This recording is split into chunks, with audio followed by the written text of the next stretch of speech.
To begin section 2.3, I'd like you to complete the exploration on page 76.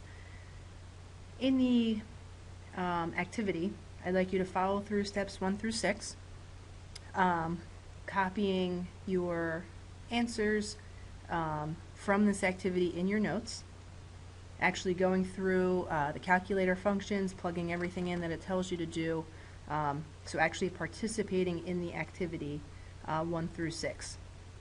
Once you finish the activity, I'd like you to complete the try this section, numbers 1 through 8. And once you have finished that, continue on with the video. So go on to page 76 in your book and pause the video now while you finish.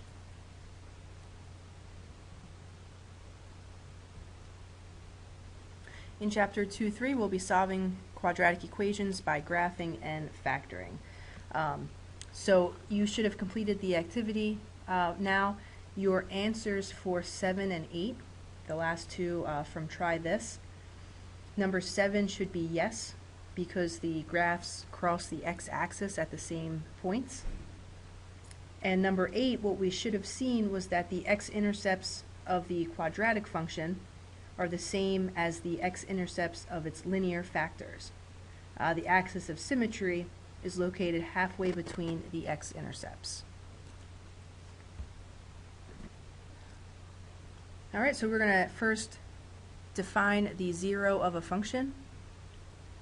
And the zero of the function is the x-coordinate.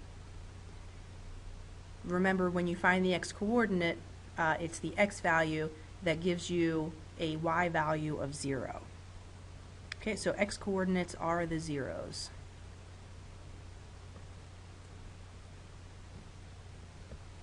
Okay, zeros can also be called the roots of the function. Here's an example below where y is equal to x squared minus 4. We can see that crosses the x-axis at -2 and 2. So those would be the roots or the zeros. You can use those interchangeably.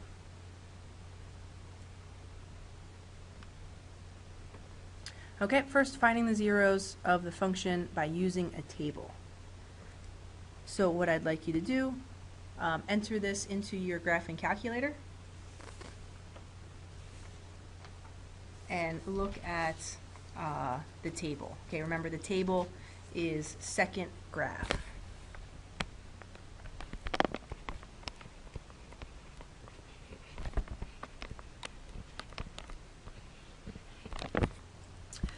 Okay, so in our table, these numbers should come up. Now you might not have the same exact screen, but the numbers should be the same. And what we should see, we're looking for the values of x that give an answer of 0 for the y. So we can see those are 2 and 4. Okay, so finding the zeros, our answers would be x equals 2, x equals 4. That would be our answer. Now there's also a way to use your calculator to find these zeros. So what I have done is I made a video using the calculator that goes through step by step how to find these values. I've posted the link right here so you can copy that and paste it into your web page and watch that. I've also put a link to this on our Moodle page. Okay, so what I'd like you to do now is pause the video, watch the YouTube video, follow along, and make sure you can use your calculator to find the zeros. Okay, so here's a second example. We're going to do this the same way, using the table and the graph. Okay, so put this into your calculator, find the zeros in the table and the graph, and unpause the video when you're finished. Okay, we should have seen in the table, here are the two x values that give us 0 for the y, which means those would be our x-intercepts, which is what we would see in the graph here. Okay, so in the table and the graph, they both show the zeros being -3 and 1. Okay, so those would be your answers, x equals -3 and x equals 1.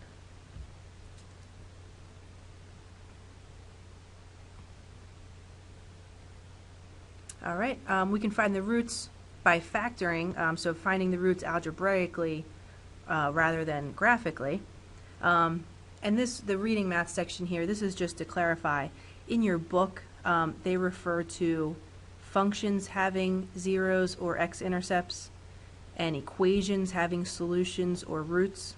So functions starting with f of x equals, as opposed to equations that are y equals. So the important part with this is, I don't care which words you use. All right, zeros, x-intercepts, roots, they are going to be interchangeable for us. Okay, so as long as you know that these three terms mean the same thing, they're all referring to the x-intercepts, then we should be good.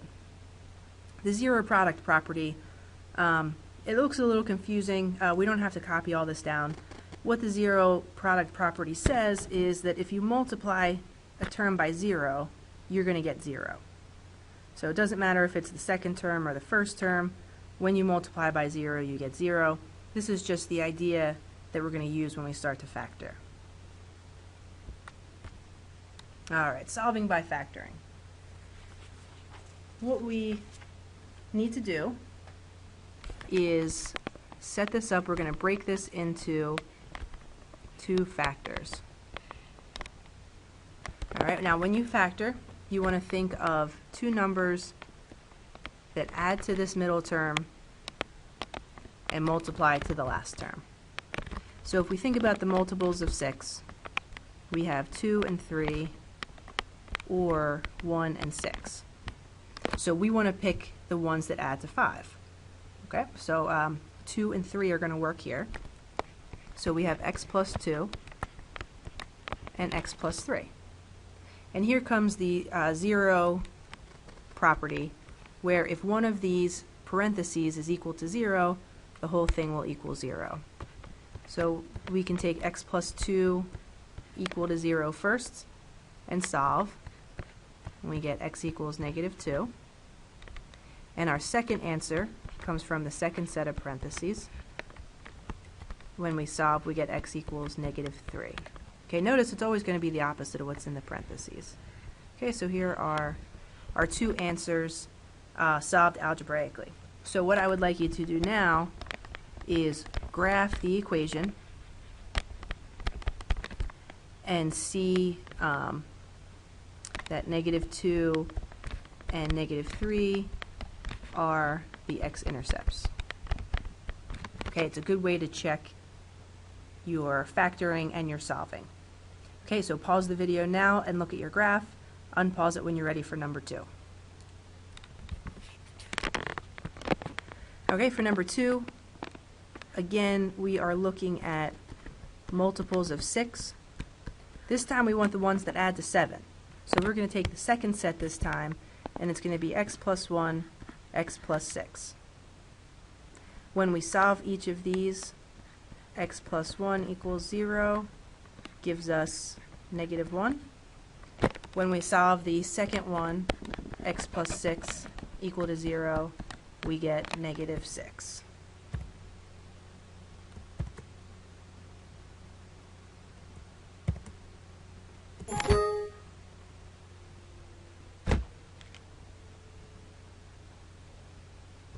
Hey, Vanessa.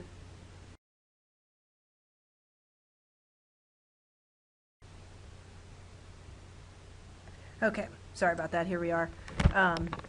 So our answers for this were x equals -1 and x equals -6. Okay, so again, what I'd like you to do is put this equation into your y equals and look at the graph and notice that these should be the x-intercepts. Okay, for our next one, just threw some minuses in. So again, we're looking at the factors of 6, except this time we want them to add up to -1. All right, so for 6, remember we have 2 and 3, and 1 and 6. Okay, so 2 and 3 are going to work. And what's going to happen, one is going to be positive, one's going to be negative. All right, we know they have to multiply to -6. So that means one positive, one negative.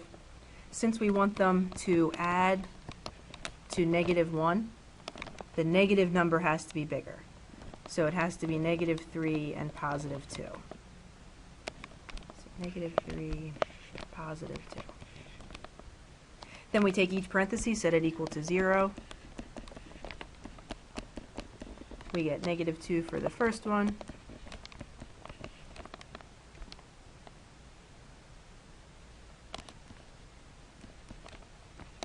+3 for the second one. Okay, put this into your calculator and look at the graph and see that those are the x-intercepts. Okay, for our last one, this equation looks different. There's no term that doesn't have an x with it. So what we need to do is take out the greatest common factor.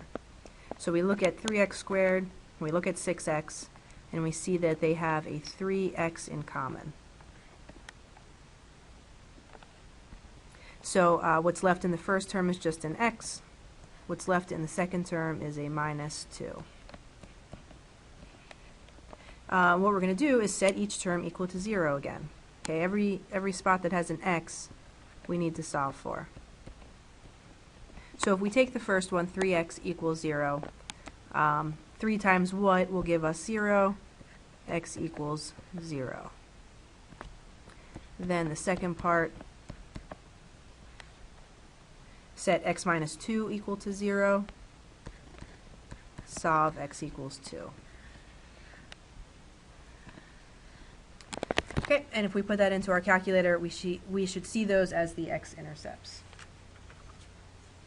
All right, what I'd like to do now is a couple more, but a little bit harder.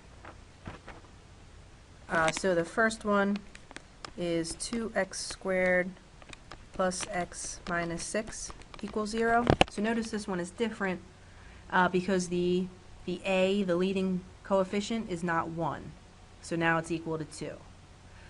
So what we can do, we need to figure out what's going to go in the parentheses to factor. Now, some of you may be good at factoring. You can look at the equation, figure out which numbers we have to use, and factor right away. For those of us that are not as good, a good way to solve an equation like this is to use grouping. So what we do is we break up this middle term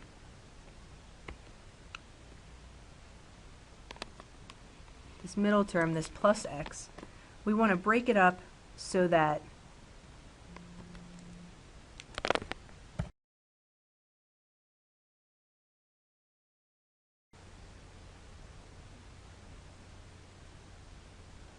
okay, so sorry about that, we're on the screen.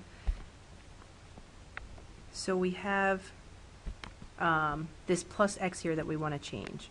So what we want to do is break this up into something that we can factor with.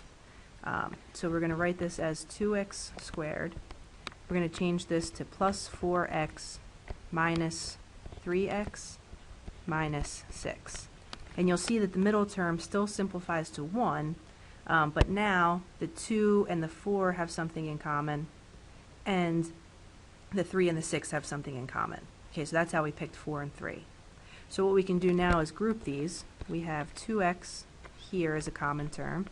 So we have x plus 2 left on the inside. And then with the last two, we have -3 in common. With an x, this is going to change to a positive since we took out the negative, equals 0. So now what you can see is we group these so that both terms have an x plus 2. So we have 2x minus 3 times x plus 2 equals 0. And you can always go back and FOIL, multiply this out, and see that it should be the original equation. When we set each of these parentheses equal to 0 and solve, we should get 3/2 and -2. And again, make sure you put your original equation into your calculator, graph, and see that these are the x-intercepts. And that is it for the notes. So now I'd like you to get started on your homework, which is on your assignment sheet on our Moodle page.